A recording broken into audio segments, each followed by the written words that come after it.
অসমীয়া সমাজৰ পথ প্ৰদৰ্শক এক ঘৰ হৰিনাম ধৰ্মৰ ভেটি প্ৰস্তাৱক নৱবৈষ্ণৱৰ প্ৰৱৰ্তক জগতগুৰু শ্ৰীমন্ত শংকৰদেৱৰ শ্ৰীচৰণত প্ৰণিপাত জনাই যশোৱাৰ লাল শংকৰ কাল নন্দৰ নন্দমূৰ্ধৰ বন্দন গোপিনীৰ মন দৈৱকীৰ ধন গোৱালৰ গোপাল আৰু ভগৱানৰ কৃপাল স্বৰূপ সর্বজ্ঞ সর্বব্যাপ্ত সর্বাশ্রয় সর্বশক্তিমান পরম পুরুষ পরমানন্দ পরমেশ্বর পরম কৃপালু ভগবান কৃষ্ণর বাংময় স্বরূপ শ্রীমদ ভাগবত শাস্ত্রাদিক প্রণাম জানাই বৈকুণ্ঠর কল্পতরু নাম বস্তু ভাগত কারুগত করে দেবর দুর্লভ নরতনুধারী আজির বৈকুণ্ঠ রকম উপবিষ্ট তথা উপস্থিত পরম শ্রদ্ধার রাত বান্ধব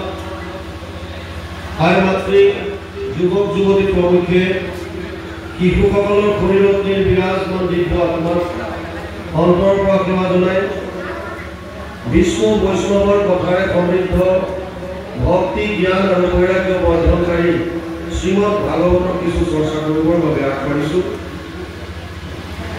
জয় জয়তে শ্ৰীমন্ত শংকৰদেৱ সংঘৰ নৱজ্যোতি প্ৰাথমিক শাখা জতকীয়া উদ্যোগত আৰু স্থানীয় ধৰ্মৰ ৰাজ্যৰ সহযোগত অনুষ্ঠিত হোৱা এই অনুষ্ঠান ভাগি যিসকলে উদ্যোগ লৈছে তথা যিসকলৰ দান বৰঙণিৰ দ্বাৰা এই অনুষ্ঠান ভাগ অনুষ্ঠিত হৈছে এই সমস্ত সেৱকীৰ শ্ৰীচৰণত আমি আমাৰ শ্ৰদ্ধা প্ৰাৰ্থনা জনাইছোঁ। আপোনালোকে ভকত বৈষ্ণৱ নিমন্ত্ৰণ কৰি আনি প্ৰভু ভগৱন্তৰ লীলাসমূহ শ্ৰৱণ কীৰ্তন কৰাৰ যি সুবিধা কৰি দিছে যুগ ধৰ্মৰ ফালৰ পৰা ইয়াক এক শ্ৰেষ্ঠ কৰ্ম বুলি অভিহিত কৰিছে। ব্যাসদেৱে ভাগৱতত লিখিছে কৃতেয়তে ধ্যায়াত বিষ্ণু ত্ৰেতায়াম যজতে মখে দ্বাপৰে পৰিচাৰ্যায়াম কলৌ তৎ হৰি কীৰ্তনা 12:3-52 দ্বাদশ স্কন্ধ 3য় অধ্যায় 52 নম্বৰ শ্লোক। আজি দিলে তো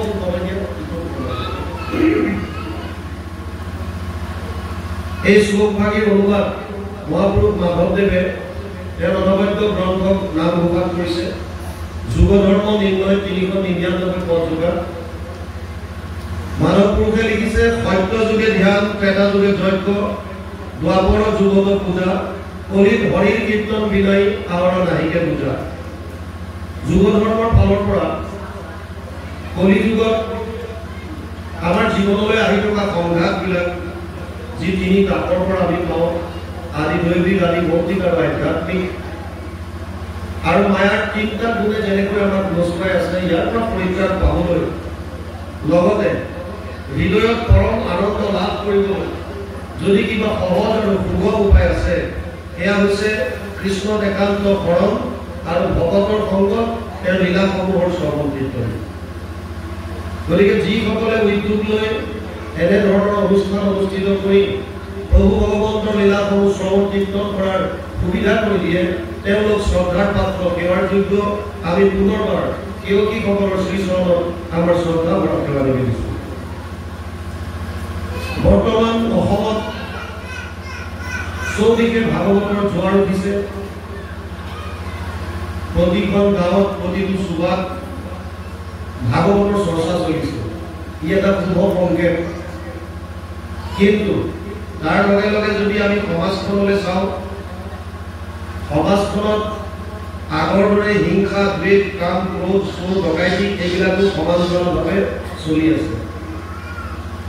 ব্যাসদেৱে পদ্মপুৰাণৰ উত্তৰ খণ্ডত লিখিছে 18খন পুৰাণৰ দ্বিতীয়খন ডাঙৰ পুৰাণ হৈছে পদ্মপুৰাণ।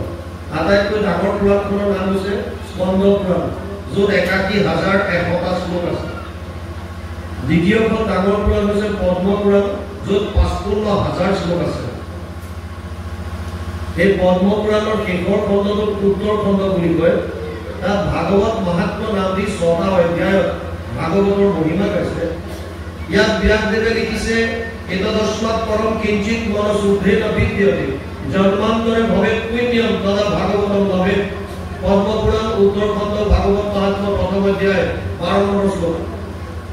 ভাগৱততকৈ শ্ৰেষ্ঠ গ্ৰন্থ ভাৱ শুদ্ধিকৰণৰ কাৰণে, মনৰ শুদ্ধিকৰণৰ কাৰণে আন একো নাই বুলি ব্যাসদেৱে লিখি থৈ গৈছে। লগতে এইটো লিখিছে, জন্মান্তৰে ভবেৎ পুণ্যম তদা ভাগৱতম লভেৎ। বহুত জন্মৰ পুণ্য সঞ্চিত হলে ভাগৱত শ্ৰৱণ কৰিব পাৰে। আৰু বৰ্তমান যদি আমি অসমৰ যাওঁ, পৰিৱেশ প্ৰায়বিলাক স্থানত ভাগৱত হৈছে। অৱশ্যে কোনো স্থানত অবিৰত বা অখণ্ড ভাগৱত পোৱা হৈছে। আৰু বেছিভাগ স্থানত আজিকালি আলোচনা হৈছে। ভাগৱতৰ পাঠৰ লগে লগে আলোচনা আৰম্ভ হৈছে। ব্যাসদেৱৰ কথাটোলৈ যদি চাওঁ যে ভাগৱত শ্ৰৱণ কৰিলে মনৰ ভাৱ শুদ্ধ হয়, যদি মনৰ ভাৱবিলাক শুদ্ধ হয় তেতিয়াহ'লে আমাৰ দ্বাৰা কোনো অপকৰ্ম হ'ব নালাগিছিল। আৰু সমাজখন সুন্দৰভাৱে পৰিচালনা হ'ব লাগিছিল।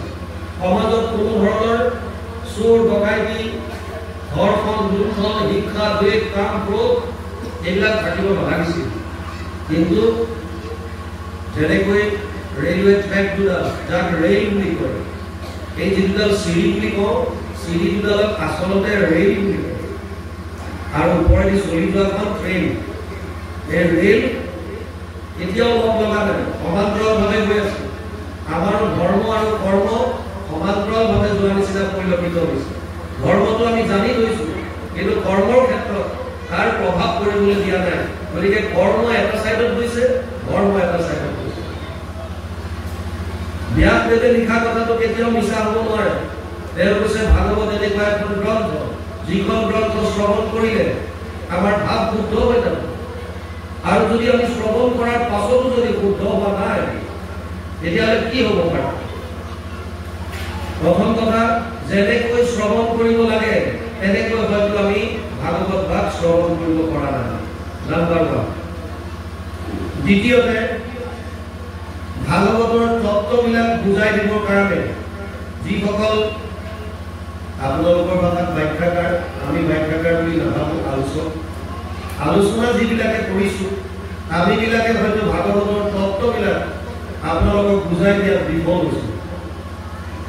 3 নম্বৰ এটা কাৰণ হ'ব পাৰে, যদিও চৌদিশে ভাগৱতৰ চৰ্চা চলিছে, এতিয়াও হয়তো এটা চামে নিজকে ভাগৱত শ্ৰৱণ কৰাৰ পৰা আঁতৰাই ৰাখিছে।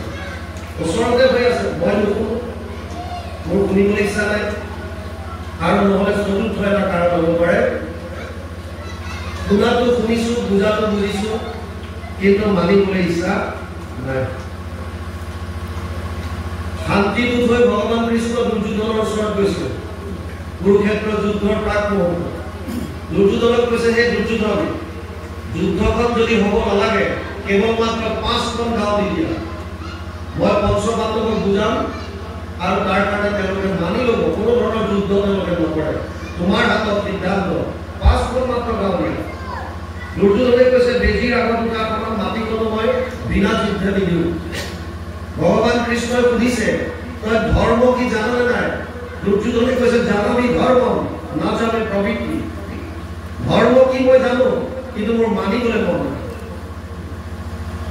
অধৰ্ম কি জাননে নাই? জানামি অধৰ্ম নাজানে নিবৃত্তি। অধৰ্ম কি সেইটো জানো, তাৰ পৰা ওলাই আহিবলৈ ইচ্ছা নাই। আৰু সুবিধা লৈছে, কেনাপি দেৱেনা হিধিষ্ঠিতম যথা নিয়োজয়সি তথা কৰোমি। এইটো শ্লোকৰ অনুবাদ মহাপুৰুষ মাধৱদেৱে ঘোষণা কৰিছে। ধৰ্মক জানো মই তথাপি প্ৰবৃত্তি নাই, অধৰ্মত নিবৃত্তি নহয়। হৃদিস্থিত হোৱা তুমি যেন কৰা বাহা স্বামী, হৃদিকে কৰিবতে নহয়। গতিকে জনাৰ পাছতো যদি আমি কৰা নাই, যিটো ধৰ্ম সেইটো জানো, কিন্তু যদি মনা নাই, তেতিয়াহ'লে চিন্তা কৰিব বিষয়। আমি কেনেকৈ সমাজখন আকৌ সুন্দৰ সমাজ কৰি গঢ়ি তুলিব পাৰোঁ, তাৰ কাৰণে আমি চিন্তা কৰিব লাগিব। কেৱল ভাগৱত শুনি পেলাই থৈ দিয়াৰ বিষয় নহয়, ইয়াৰ পৰা জানি লৈ আজি যিখিনি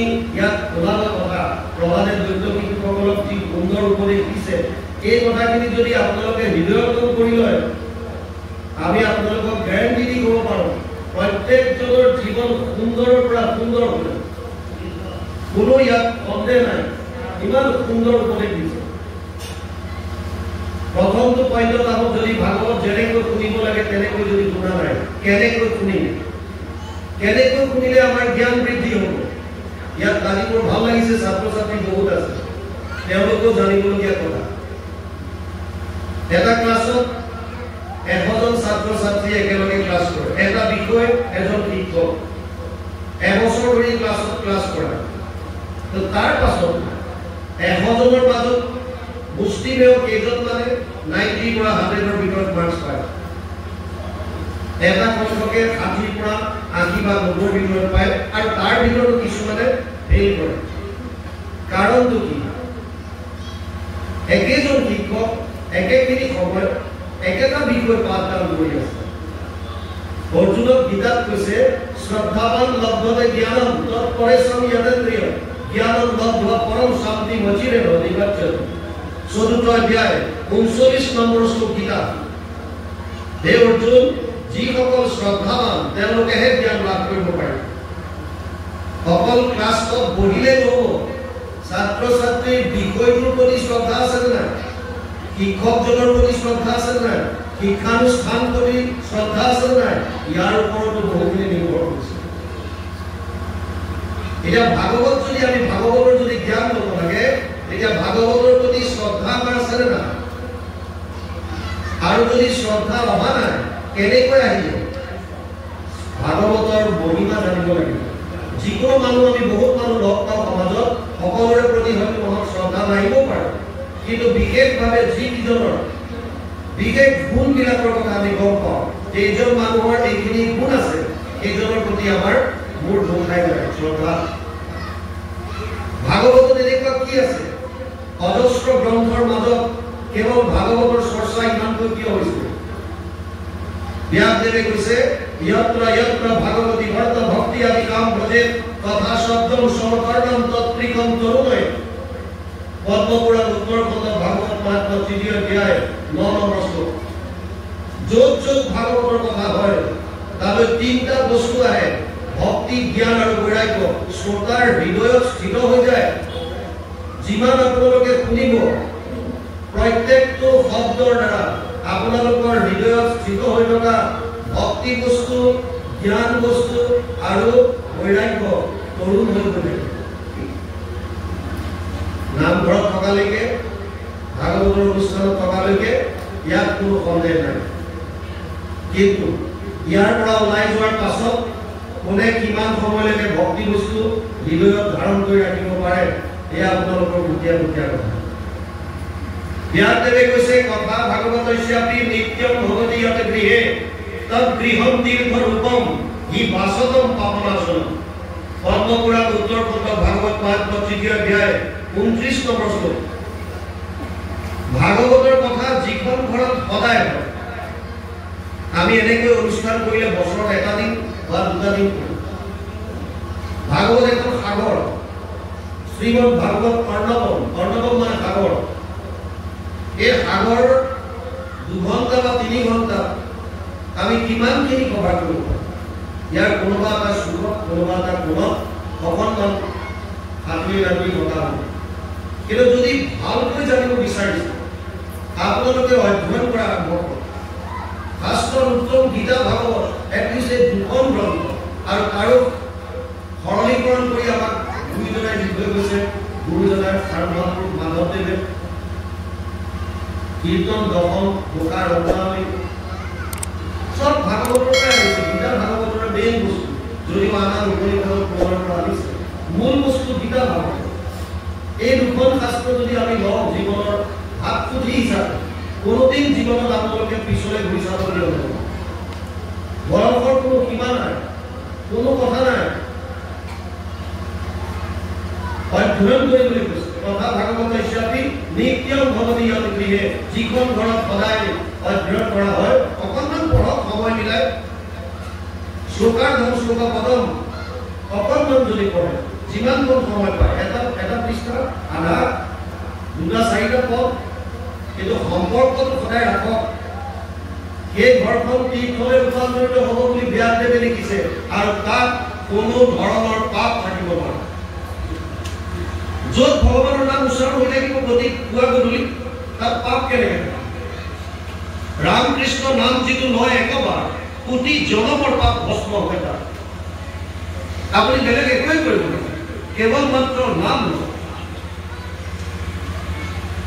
ব্যাসদেৱে তেতিয়াই অনুমান কৰিছিল ৫,৫০০ বছৰ আগত কলিযুগৰ মানুহে প্ৰত্যেকটো বস্তু তুলনা কৰি চাব কোনফালে গ'লে মোৰ লাভ দিছে যেনেকৈ পলিটিচিয়ানবিলাক আপোনালোকে দেখিছে ৰাজনীতিবিদ এটা পাৰ্টিত থাকে এই পাৰ্টিটোৰ গুণ গৰিমা গাই থাকে আৰু দেখিব যে এদিন সন্ধিয়া সময়ত বা ৰাতিপুৱা লগত সাংগু পাংগু ১০০জনমান লৈ এই বিপৰীত পক্ষত যোগদান কৰিব আৰু তেতিয়াৰ পৰা তেওঁ কিটো পক্ষৰ গুণ গৰিমা কোৱা হ'ব কিটো বেয়া হৈ গ'ল কিয়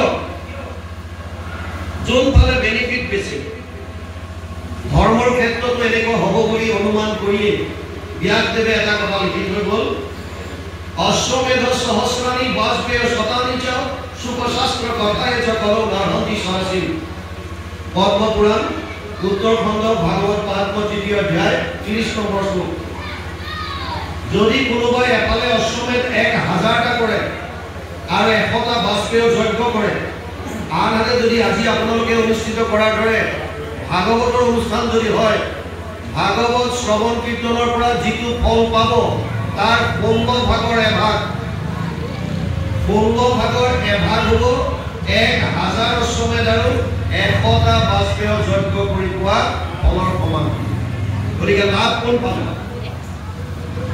ভাগৱত সমস্ত শাস্ত্ৰৰ সাৰ আমাৰ সময় কম সংসাৰৰ কামত বেছিকৈ ব্যস্ত হৈ পৰিলোঁ আয়ুও কম বেদ পঢ়াৰ সিমানখিনি আমাৰ সামৰ্থ্য নাই সিমান জ্ঞানো নাই কিন্তু এই বেদৰ যদি সাৰাংশটো আমি চাবলৈ যাওঁ ৰামায়ণ মহাভাৰত পুৰাকে নাজানিলেও তাৰ সাৰাংশখিনি যদি জানিবলৈ বিচাৰোঁ গীতাখন ডিটেইলছত যদি নাই পঢ়া তাৰ সাৰাংশ যদি জানিবলৈ বিচাৰোঁ বেদ বেদান্ত ৰামায়ণ মহাভাৰত গীতা সমস্তৰে সাৰ আছে ভাগৱতৰ মাজত ধৰ্মৰ মূল হৈছে বেদ বেদ কোনো লিখা নাই অপৌৰুষেয় জগত সংহৰি পুথি আছে নাৰায়ণ প্ৰথম নিষ্ঠাকে বাজ বইলা বেদব আমি জানিব লাগে বেদ ভগৱান কৃষ্ণৰ নিশ্বাসত বাজ হৈছিল আৰু এই জ্ঞানৰ বিস্তাৰ কৰিছে কোনে দৈপায়নক সেইকাৰণে ব্যাস বুলি কোৱা হ'ল বেদ ব্যাস বুলি বেদৰ বিস্তাৰ কৰাৰ কাৰণে তেওঁৰ নামটো হৈছে বেদ ব্যাস ৪খন বেদ কৰিলে ঋক সাম যজুৰ অথৰ্বজ্ঞ চতুৰ্বেদ অনুধতে ভাৰত পুৰাণঞ্চ পঞ্চম বেদ উচ্যতে ৪খন বেদ কৰিলে ১,৪,২০ প্ৰথম স্কন্ধ ৪ৰ্থ অধ্যায় ২০ নম্বৰ শ্লোক ঋকবেদ সামবেদ যজুৰ্বেদ অথৰ্ববেদ ৪খন বেদ যদিও বেদক ৪খন বুলিয়ে কোৱা হয় ব্যাসদেৱে কৈছে মহাভাৰত আৰু পুৰাণক পঞ্চম বেদ বুলি স্বীকৃতি দিছে পঞ্চম বেদ এই বেদৰ ৪টা ভাগ আছে সংহিতা য'ত মন্ত্ৰবিলাক আছে ব্ৰাহ্মণ্য গদ্য আকাৰে বিভিন্ন নীতি নিয়মৰ কথা দিয়া আছে আৰণ্যক এটা পাৰ্ট আছে আৰু শেষৰ অংশটো কৈছে বেদান্ত বেদৰ অন্ত যিখিনি আছে এইখিনি কৈছে বেদান্ত বেদান্ত মানে উপনিষদ বিলাক অসংখ্য উপনিষদ আছে তাৰ ভিতৰত ১০৮খন প্ৰমুখ আৰু তাৰে ভিতৰত ১১খন জনপ্ৰিয় বেদৰ সাৰ যদি জানিব বিচাৰিছে তেতিয়া বেদান্ত অধ্যয়ন কৰিব লাগিব আৰু যিজন ব্যাসদেৱে বেদৰ বিস্তাৰ কৰিছে বেদান্তৰ বিস্তাৰ কৰিছে তেওঁৱে ভাগৱতত লিখিছে সৰ্ব বেদান্ত সাৰম হি শ্ৰী ভাগৱত নিশ্চতে য়স্য ৰসামৃত তৃপ্তস্য নাম অন্যত্ৰ গতি ক্বচিৎ ১২, ১৩, ১৫ দ্বাদশ স্কন্ধ ৩য় অধ্যায় ১৫ নম্বৰ শ্লোক ভাগৱত অনুবাদ কৰিছে মহাপুৰুষ মাধৱদেৱে ঘোষা ১৮ নম্বৰ পদজোৰা সমস্ত বেদান্ত সাৰ মহাভাগৱত শাস্ত্ৰ ইহাৰ অমৃত ৰস পায় পৰম সন্তোষে পান কৰিলে যিজনে তাৰ অন্যত্ৰ ৰসত ৰতি নাই গতিকে ভাগৱত বেদ বেদান্তৰ সাৰ ৰামায়ণৰ কথাও ইয়াত পাব নৱম স্কন্ধ ৰাজপুৰুষাৱলী মহাভাৰতৰ কথা প্ৰথমৰ পৰা আৰম্ভ হৈছে গীতাৰ কথা ইয়াত পাব তাৰ মানে সমস্ত শাস্ত্ৰৰ সাৰ আনি পেলাই ভাগৱতৰ মাজত হৈছে ভাগৱতক ভগৱান কৃষ্ণৰ বাংময় মূৰ্তি বুলি কোৱা হয়। তেনেও বাংময় মূৰ্তি প্ৰত্যক্ষ বৰ্ততে হৰি সেৱাত শ্ৰৱণাত পথত দৰ্শনাত পাপনাশী। পদ্মপুৰাণ উত্তৰ খণ্ড ভাগৱত মহাত্ম তৃতীয় অধ্যায় ৬২ নম্বৰ শ্লোক। বাণী ৰূপে আছে ভগৱান কৃষ্ণ, ইয়াত শব্দৰ দ্বাৰা বিৰাজমান হৈ আছে। কিন্তু আপোনালোকে জানিব লাগিব যে ভগৱান কৃষ্ণ বাৰু ইয়াত শব্দৰ দ্বাৰা আছে, প্ৰতিটো শব্দত কৃষ্ণ বিৰাজমান হৈছে। আমাৰ লাভ কি? গুৰুজনাৰ কীৰ্তনৰ মাজত আছে, আমাৰ লাভ কি? মহাপুৰুষ মাধৱদেৱক গুৰুজনাই ক'লে ঘোষা নামে শাস্ত্ৰ পাতি তুমিও কৰিবা, ঘোষা ৰত্নাৱলীৰ মধ্যে তুমিও থাকিবা। ঘোষাত যেনিবা মহাপুৰুষ মাধৱদেৱ আছে, আমাৰ লাভ কি? ভাগৱতত ভগৱান কৃষ্ণ আছে, কীৰ্তন ভগৱান গুৰুজনা আছে, ঘোষা ৰত্নাৱলীত মাধৱপুৰুষ আছে, আমাৰ লাভ কি হ'ব ইয়াত? চাওক, কথাবিলাকৰ তত্ত্ববিলাক বুজি যাওক। বাংময় মূৰ্তিত ভগৱান কৃষ্ণ আছে, ভাগৱতত বাংময় মূৰ্তি হৈ আছে, শব্দ আকাৰ আছে। আমাৰ কেনেকৈ লাভ হ'ব? আপোনালোকক কেতিয়াবা কোনোবাই যদি কয় যে আজি তোমাৰ বৰ ধুনীয়া লাগিছে, কেনেকুৱা লাগে? মনটো কেনেকুৱা লাগে? ফূৰ্তি লাগে, ভাল বুলি কৈছে মই। আৰু যদি কোনোবাই বেয়া লাগিছে বুলি কয়, বেয়াকে কয়, তেতিয়া দুখ লাগে, খং উঠে, ক্ৰোধ উঠে। তাৰমানে সাধাৰণ গ্ৰাম্য কথাবিলাকেও আমাৰ হৃদয়ত এটা ৰসায়নৰ সৃষ্টি কৰে। আৰু যদি আমাৰ অনুকূল হয়, আমি বিচৰা ধৰণে যদি শব্দকেইটা হয়, তেতিয়া আমি সুখ অনুভৱ কৰোঁ। আৰু আমি বিচৰা ধৰণে যদি নহয়, তেতিয়া আমাৰ দুখ লাগে বা ক্ৰোধ উঠে। সাধাৰণ কথাবিলাকে যদি আমাক প্ৰভাৱ বিস্তাৰ কৰিব পাৰে, তেতিয়াহ'লে য'ত ভগৱান কৃষ্ণ বিৰাজমান হৈ আছে, সেই শব্দবিলাকে কেনেকৈ প্ৰভাৱ পেলাব? আৰু সেইকাৰণে ইয়াৰ প্ৰতিটো শব্দতে আমাৰ ভিতৰলৈ কেনেকৈ নিম? নিয়াৰ মাত্ৰ উপায় দুটা দিছে, এটা হৈছে শ্ৰৱণ, আনটো হৈছে কীৰ্তন। সেইকাৰণে গুৰুজনাই কৈছে যদ্যপি ভগৱতী নৱবিধ মাধৱৰ শ্ৰৱণ কীৰ্তন আত্মভূত শ্ৰেষ্ঠতৰ। কিয় ক'লে? কাৰণ এই শব্দবিলাক ভিতৰলৈ নিব লাগিব। আৰু ভিতৰলৈ কেনেকৈ কি হ'ব? যেতিয়া আমি শ্ৰৱণ কৰিম, মহাপুৰুষ মাধৱদেৱে পুৰা প্ৰচেছ লিখিছে ইয়াত। কৰ্ণপথে ভকতৰ হিয়াত প্ৰৱেশী হৰি দুৰ্বাসনা ভৰে সমস্ত জলৰ যতেক মল যেহেন শৰৎকালে স্বভাৱতে নিৰ্মল। তাৰমানে মনত যিমানবিলাক কপটতা আছে, মলিনতা আছে, দুৰ্বাসনা আছে, এইবিলাক আঁতৰোৱাৰ কেৱল আৰু কেৱল উপায় এটাই, সেইটো হৈছে ভাগৱতৰ শ্ৰৱণ কীৰ্তন, য'ত ভগৱন্তৰ লীলা সম্মিলিত হৈছে। সেইকাৰণে ব্যাসদেৱে লিখিছে এতদস্মাৎ পৰম কিঞ্চিত মনশুদ্ধেন বিদ্যতে। ইয়াতকৈ শ্ৰেষ্ঠ গ্ৰন্থ মন শুদ্ধিকৰণৰ কাৰণে আন একো নাই। ভাগৱতত শুনাও, মূল ভাগৱত সংস্কৃত, 12টা স্কন্ধই আছে, 335টা অধ্যায় আছে, 18,000 শ্লোক, 5,96,000 শব্দ, 10টা লক্ষণ। অত্ৰ স্বৰ্গ বিসৰ্গ স্থানম পোষণম উদয় মনন্তৰে সনুকথা দেৱ মুক্তি আশ্ৰয়। ছাত্ৰ ছাত্ৰীসকলৰ মন্দিৰ শুনিবা, 10টা লক্ষণ। ভাগৱতটো কি আছে? ইমানকে যে ভাগৱতৰ প্ৰচলন হৈছে, আমি জানিব লাগে যে আছে কি। থুলমূলকে প্ৰথমতে জানি লওঁ, তাৰপিছত প্ৰহ্লাদৰ উপদেশত শুনাম। প্ৰথম কৈছে সৰ্গ, তৃতীয় স্কন্ধ।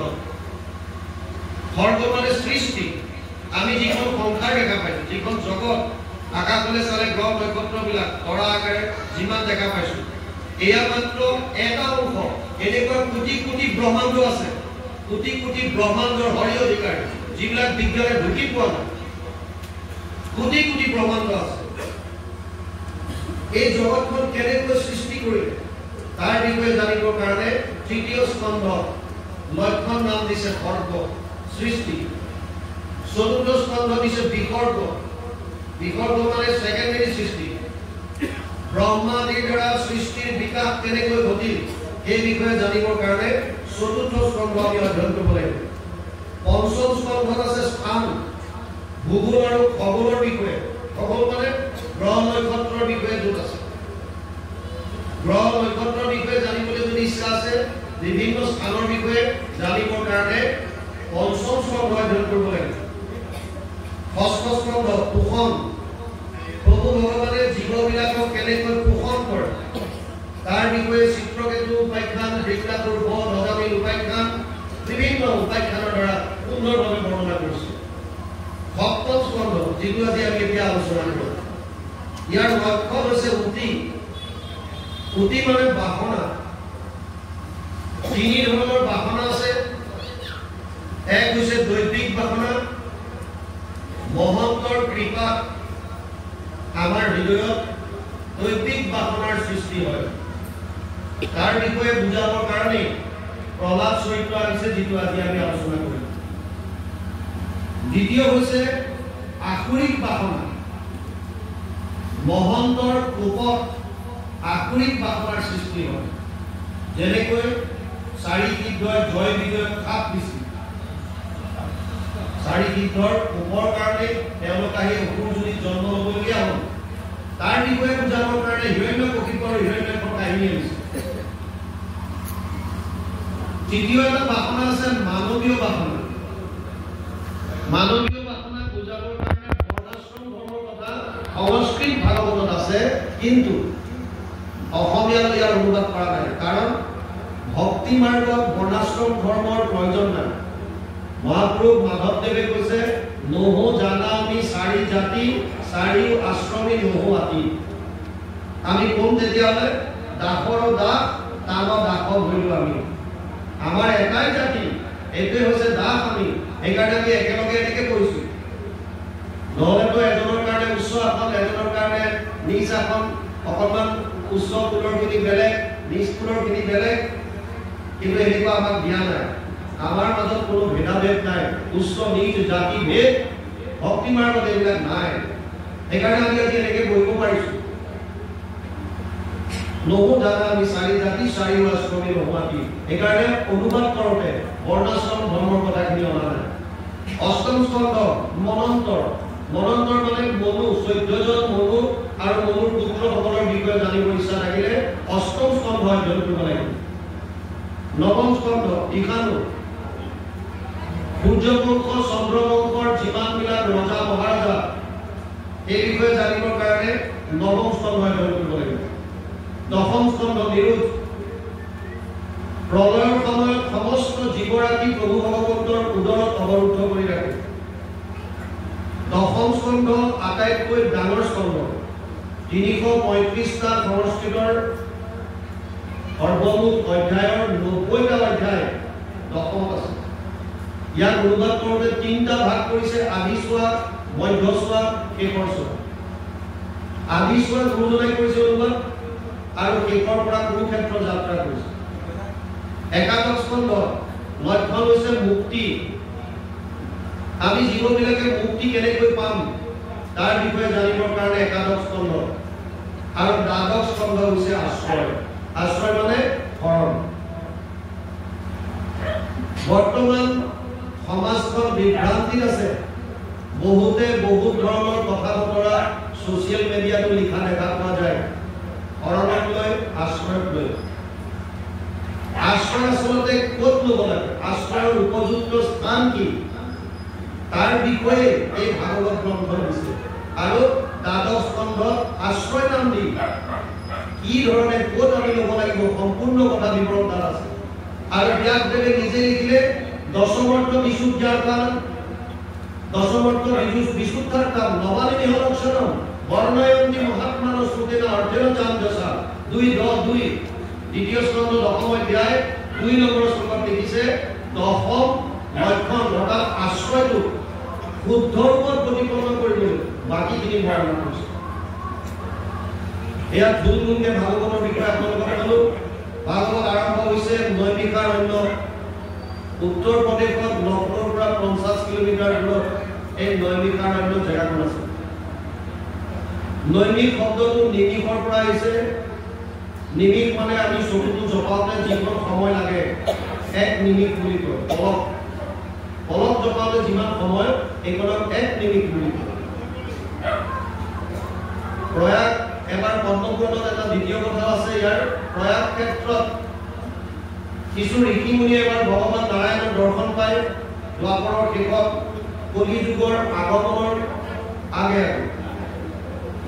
তেওঁলোকে কলিযুগৰ ভয়াৱহতাৰ কথা অনুমান কৰি প্ৰভু নাৰায়ণৰ ওচৰত প্ৰাৰ্থনা কৰিছিল, হে প্ৰভু, কলিযুগৰ মানুহে বহুত কষ্ট পাব, তেওঁলোকৰ মন বুদ্ধি কলিৰ পাপত গোটেই লুতুৰি পুতুৰি হৈ যাব, অতি কষ্ট পাব। কল্যাণ কেনেকৈ পাব কলিযুগৰ মানুহে? কলিযুগৰ মানুহৰ কল্যাণৰ অৰ্থে তেওঁলোকে 1000 বছৰ জোৰা এটা যজ্ঞ কৰিব বিচাৰিছিল আৰু নাৰায়ণৰ ওচৰত প্ৰাৰ্থনা কৰিছিল, হে প্ৰভু, আমাক এডোখৰ স্থান দিয়া, য'তে ত'তে যজ্ঞ নহয়, য'তে ত'তে যজ্ঞ নহয়। মন্ত্ৰস্য পৰিজ্ঞাতম কৰ্ম সুধীৰ মদ অৰ্পণম ধৰ্ম সম্পদতে সৰ্বী অধৰ্মস্য বিপৰ্যয়। 11, 21, 15 একাদশ স্কন্ধ 1 অধ্যায় 15 নম্বৰ শ্লোকত ভগৱান কৃষ্ণই বৈকুণ্ঠ পুৰাণৰ প্ৰাক মুহূৰ্তত উদ্ধৱক কৈ কৈছিল, হে উদ্ধৱ, যাগ যজ্ঞ পূজা পাতল য'তে ত'তে নহয়, যজ্ঞ কৰিবৰ কাৰণে 6টা বস্তুৰ দৰকাৰ। প্ৰথম স্থান, স্থান কাল পাত্ৰ দ্ৰব্য মন্ত্ৰ ক্ৰিয়া। সেইকাৰণে ঋষিসকলে স্থান অকণমান বিচাৰিছিল নাৰায়ণৰ পৰা, আমাক এটুকুৰা স্থান দিয়া। আৰু প্ৰভু ভগৱন্তই ক'লে, মোৰ হাতৰ চক্ৰটো মই প্ৰক্ষেপণ কৰিম, তোমালোক চক্ৰৰ লগে লগে যোৱা, চক্ৰটো য'ত পৰিব আৰু তাৰ মাজৰ শলাবিলাক, যাক নেমি বুলি কয়, নেমিবিলাক য'ত পৰি যাব, সেই জেগাকনত তোমালোকে যজ্ঞ কৰিবা। ঋষিসকল চক্ৰৰ লগে লগে যায়, এখন ঘোৰ অৰণ্যৰ মাজত এটুকুৰা স্থানত চক্ৰটো ৰৈ যায়, মাজৰ শলাবিলাক পৰি যায়, নেমিবিলাক য'ত নেমিবিলাক পৰিছিল সেই জেগাখনকে নৈমিষাৰণ্য বুলি কৈছে। আৰু তাতেই এই ঋষিসকলে 1000 বছৰ যজ্ঞ কৰিছিল। কিন্তু 1000 বছৰ যজ্ঞ কৰিও তেওঁলোকে মনোবাঞ্ছিত ফল নাপালে। নোপোৱাত পুৰাণৰ আৰু বিভিন্ন শাস্ত্ৰৰ শাস্ত্ৰজ্ঞ এজন আছিল সুতমুনি। সুতমুনিক ব্যাখ্যাৰ এখনত বহুৱাই এই 28000 ঋষিৰ ভিতৰত যিজন কথামৃত ৰসস্বাদ কুশল সৌনক অপ্ৰবীণ, যিজনে কথামৃত পান কৰাত কুশল, এই সৌনকে প্ৰশ্ন কৰিছিল আৰু উত্তৰ যি দিছিল তাৰে হৈছে ভাগৱত। কেৱল প্ৰশ্ন উত্তৰ। সৌনকে প্ৰথমতে ক'লে, সৌনক বদতি শুনা সুত মহামানী পৰম পাতকী কলি পাইলে হেন জানি আৰম্ভিলো যজ্ঞ আকি সহস্ৰ বছৰ হোম ধূমে ধূম্ৰবৰ্ণ ভৈলা কলে বৰ যিটো কৰ্ম কৰোৱাত নাহিকে বিশ্বাস আপোনাৰ আয়ুস কৰিলো ব্যৰ্থে না। সৌনকে স্বীকাৰ কৰিছিল 1000 বছৰ যজ্ঞ কৰিছিল, উদ্দেশ্য আছিল কলিযুগৰ মানুহৰ কল্যাণ সাধন। কিন্তু যজ্ঞৰ ধোঁৱা লাগিলে কি গা ধোঁৱা বৰণীয়া হৈ যোৱাৰ পাছতো তাৰ পৰা কোনো ফল নাপায়। সেইকাৰণে তত্ৰ তত্ৰ অঞ্জসা আয়ুষ্মান ভৱতায়ত বিনিশ্চিতম পুংসাম একান্তত শ্ৰেয় তৎনা সঞ্চিতম অৰ্হসি। 1:1 প্ৰথম স্কন্ধ 1ম অধ্যায় 9 নম্বৰ শ্লোক ভাগৱত। সৌনকে কৈছে, হে ভূতমুনি, পুংসাম একান্তত শ্ৰেয়, মানুহৰ কাৰণে আটাইতকৈ শ্ৰেষ্ঠ মাৰ্গটো কি, যিটো কৰিলে পৰম আনন্দ লাভ কৰিব পাৰিব, এই কথাটো আমাক কোৱা। ভাগৱতৰ মূল যিটো প্ৰশ্ন এইটোৱে হৈছে সৌনকৰ দ্বাৰা কৰিছে যে কল্যাণ সাধনৰ কাৰণে, পৰম আনন্দ লাভ কৰিবৰ কাৰণে আটাইতকৈ শ্ৰেষ্ঠ মাৰ্গ কলিযুগত কি আছে সেইটো কোৱা।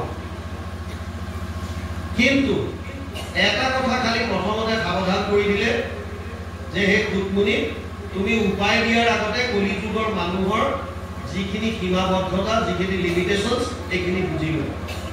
কি সুতমুনিয়ে যদি কৈ দিলেহেঁতেন যে আনন্দ যদি পাব বিচাৰে 1000 বছৰ তপ কৰিবলৈ দিয়ে, কলিযুগৰ মানুহে 1000 বছৰ তপস্যা কৰিব নোৱাৰে, কিয়? আয়ুকেই নাই ইমান। সেইকাৰণে সৌনকে প্ৰথমে ক্লিয়াৰ কৰি দিছে, প্ৰায়েতা অল্পায়ুষ সভ্য কালবস্মিন যুগে জনা মন্দ সুমন্দ মতয় মন্দ ভাগ্য উপদ্ৰতা। 1:10 প্ৰথম স্কন্ধ 1ম অধ্যায় 10 নম্বৰ শ্লোক ভাগৱত। সৌনকে কৈছে, হে সুতমুনি, কলিযুগৰ মানুহৰ আয়ুস একেবাৰে কম, বুদ্ধিহীন, ভাগ্যহীন, স্মৃতিশক্তি কম। 8টা বস্তু কলিযুগৰ মানুহৰ হ্ৰাস পাব। ততচ্চ অনুদিনম ধৰ্মম সত্যম শৌচম ক্ষমা দয়া কালে বলেন রাজন নংসতি আয়ু বলম স্মৃতি 12:2:1 আটটা বস্তু কলি যুগত হ্ৰাস পাব। দ্বাদশ স্কন্ধ দ্বিতীয় অধ্যায় প্ৰথম শ্লোক ভাগৱত। ধৰ্ম, সত্য, শৌচ, পবিত্ৰতা, ক্ষমা, দয়া, আয়ু, বল, স্মৃতি, এই আটটা বস্তু কলি যুগৰ মানুহৰ হ্ৰাস পাব। তেওঁলোকে কৈছে যিটো উপায় দিবা চিন্তা কৰি দিবা যাতে সকলোৱে আচৰণত আনিব পাৰে। আৰু এটা কথা ক'লে যে তুমি নাভাবিবা যে আমিবিলাক একেবাৰে একো নপঢ়া নুশুনাকে ইয়াত আহি বহি আছো, তুমি যিটোৱে ক'বা সেইটোৱে বুজিবা, সেইটো নহয়। 28 সহস্ৰ লিখি বেদত প্ৰধান, এই 28,000 লিখিটো চব বেদজ্ঞ। সেইকাৰণে তেওঁলোকে কৈছে আমি শাস্ত্ৰ পঢ়িছো, আমাৰ কনফিউজনটো তাত লাগিছে শাস্ত্ৰত বিভিন্ন আছে আৰু বিভিন্ন শাস্ত্ৰত বিভিন্ন মত দিছে। কোনোবা শাস্ত্ৰত যদি যাগ যজ্ঞ পূজা পাতলৰ কথা কৈছে, ক'ৰবাত বলি বিধানৰ কথা কৈছে, ক'ৰবাত জপ তপ তীৰ্থৰ কথা কৈছে, ক'ৰবাত ধ্যান ধাৰণা সমাধিৰ কথা কৈছে। আমি কৰিম কি? ঘূৰিনি ঘূৰি কৰ্মানি শ্ৰোতজ্ঞানী বিভাগস অত সাধুত্ৰয়ত সাৰম সমুদ্ধৃত্য মনীষয়া মাম ব্ৰূহি শ্ৰদ্ধানাম জন আত্মা সম্প্ৰসিদতি 1:11 ভাগৱত। তেওঁলোকে কৈছে অগণন শাস্ত্ৰ আৰু তাত বিভিন্ন মত। সেইকাৰণে সেই সুতমুনি সমস্ত শাস্ত্ৰৰ সাৰটো উদ্ধাৰ কৰি আমাক কোৱা যাতে আত্মাৰ শান্তি পায়। আৰু তাৰ পাছত সুতমুনিয়ে ভাগৱতটো আৰম্ভ কৰিছে। প্ৰথমে ক্লিয়াৰ কৰি দিলে কলি যুগৰ পৰম ধৰ্ম কি। সবে পুৰুষাম পৰ ধৰ্ম যত ভক্তিৰ হোক্সদে অহেতুকি অপ্ৰতিহত য়ন আত্মা সম্প্ৰসিদতি 1:2:6। কলি যুগৰ মানুহৰ পৰম ধৰ্ম এটাই, কৃষ্ণত একান্ত ভক্তি। প্ৰথম স্কন্ধ দ্বিতীয় অধ্যায় 6 নম্বৰ শ্লোক ভাগৱতত লিখা আছে। কিন্তু দুটা শৰ্ত দিছে, এই দুটা আমাৰ কাৰণে অতি মাৰাত্মক। প্ৰথমটো দিলে অহেতুকি, মানে কোনো কামনা থাকিব নালাগে, হেতু থাকিব নালাগে। এতিয়া আমি যদিও কৃষ্ণত ভক্তি কৰোঁ, মনে মনেতো কিবা নহয় কিবা থাকে, পৰীক্ষাটো যাতে ভাল হৈ যাওক, ল'ৰাটোৰ আমাৰ ল'ৰা ডাঙৰ হৈ আহিছে, ছোৱালী এজনী যাতে বিচাৰি পাওঁ, ছোৱালীৰ কাৰণে ল'ৰা এটা পাওঁ, অমুক অমুক বিভিন্ন ধৰণৰ কামনা বাসনা লৈ আমি ঈশ্বৰৰ চৰাওঁ। আৰু ভগৱানে স্বীকাৰ কৰিছে, গীতাত কৈছে চতুৰ্বিধা ভজন্তে মাম জনা সুকৃতিন অৰ্জুন আত্ম জিজ্ঞাসু অৰ্থাৰ্থী জ্ঞানী চ ভৰতৰ্ষভ। 7ম অধ্যায় 15 নম্বৰ শ্লোক গীতা। হে অৰ্জুন, 4 ধৰণৰ মানুহ মোৰ ওচৰলৈ আহে। এবিধ আহে আৰ্ত, বিপদত পৰি। যেতিয়া জীৱনত ধুমুহা আহিব, সংঘাত আহিব, তেতিয়া ঈশ্বৰৰ কথা মনত পৰে। গজেন্দ্ৰৰ দৰে। গজেন্দ্ৰ যি সময় প্ৰথম অৱস্থাত কাহাকো গণনা নাই, যিফালে যায় হাবি বন ভাঙি চিঙি চুৰমাৰ কৰি যায়, দূৰতে বন্য জন্তুৱে দেখিলে পলায়।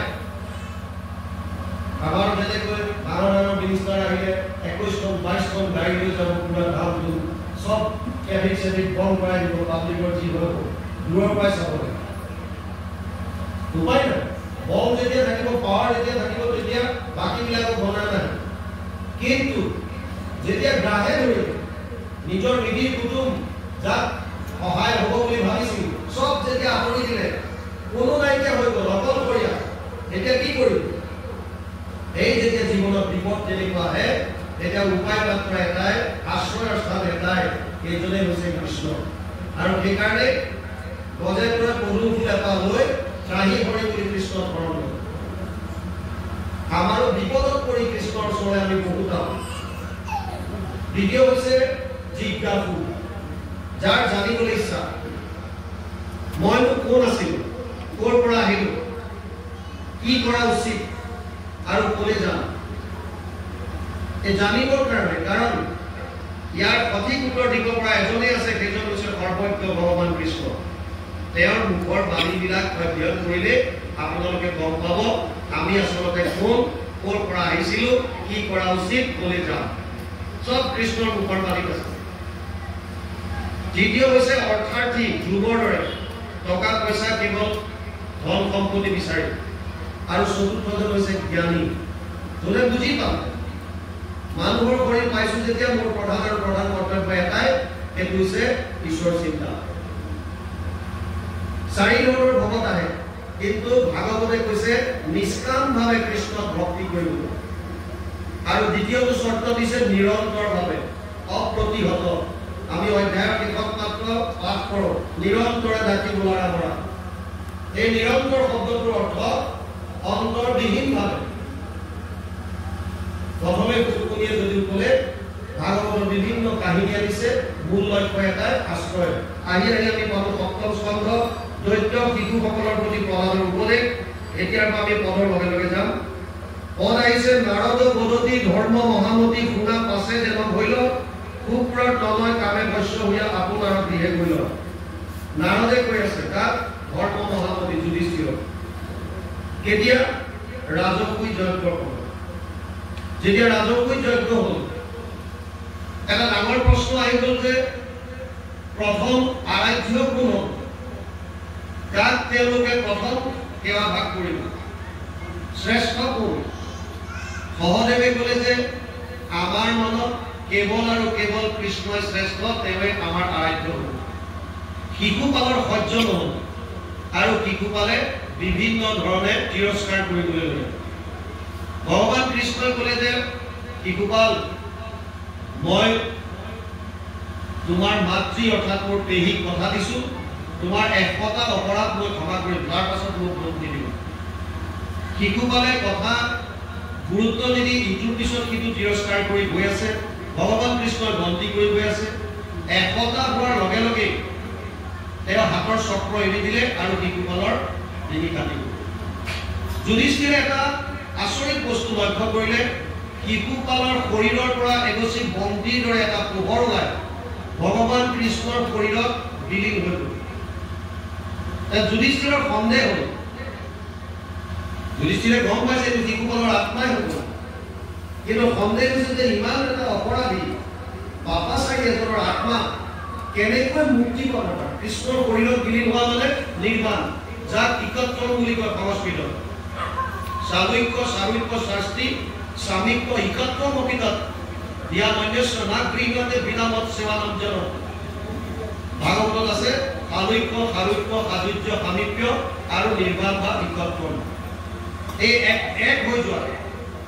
এতিয়া যেতিয়া দেৱকী নাৰদক সুধিলে যে দেৱকী নাৰদ এইটো কেনেকৈ সম্ভৱ, তেতিয়া দেৱকী নাৰদে ক'লে যে তুমি শিশুপালকহে দেখিছা, তেওঁৰ পূৰ্বজন্মৰ কথাখিনি নাজানা। শিশুপাল আৰু দন্তবক্ৰ পূৰ্বতে বৈকুণ্ঠৰ দৌৰি আছিল জয় আৰু বিজয়। আৰু সেই জয় বিজয় কেনেকৈ 4 সিদ্ধই সাপ দিলে, তাৰ পাছত কেনেকৈ হিৰণ্যকশিপু হিৰণ্যক্ষ হ'ল, কেনেকৈ আহি ৰাৱণ কুম্ভকৰ্ণ হ'ল, এই কথাখিনি বৰ্ণনা কৰোঁতে ইয়াত এতিয়া প্ৰহ্লাদৰ চৰিত্ৰ আহিছে। সেইকাৰণে ইয়াত লিখিছে নাৰদ বদতি ধৰ্ম মহামতি শুনা পাছে যেন হৈল। পাছত কি হ'ল শুনা। ইয়াৰ আগলৈকে প্ৰহ্লাদৰ জন্ম হ'ল, প্ৰহ্লাদৰ বয়স 5 বছৰ হ'ল আৰু প্ৰহ্লাদে শুক্ৰাচাৰ্যৰ 2জন পুত্ৰ আছিল, খণ্ড আৰু অমৰ্ক, একেলগে খণ্ডামৰ্ক বুলি কয়। তেওঁলোকৰ তলত শিক্ষা গ্ৰহণ কৰি আছে। এতিয়া ইয়াত কৈছে শুক্ৰৰ তনয় কামে বৈশ্য হৈয়া আপোনাৰ গৃহে গৈল। প্ৰহ্লাদ আদি দৈত্য শিশুসকলক পঢ়াই থাকোঁতে যেতিয়াই খণ্ডামৰ্ক ঘৰুৱাহী কিবা কামত অকণমান সময়ৰ কাৰণে আঁতৰি যায়, সেই সময়তো সবাকো দায়ায়ে দৈত্য শিশু সমস্তত মহাপুণ্যৱন্ত প্ৰহ্লাদে কহন্ত ভাগৱত ধৰ্মদত্ত।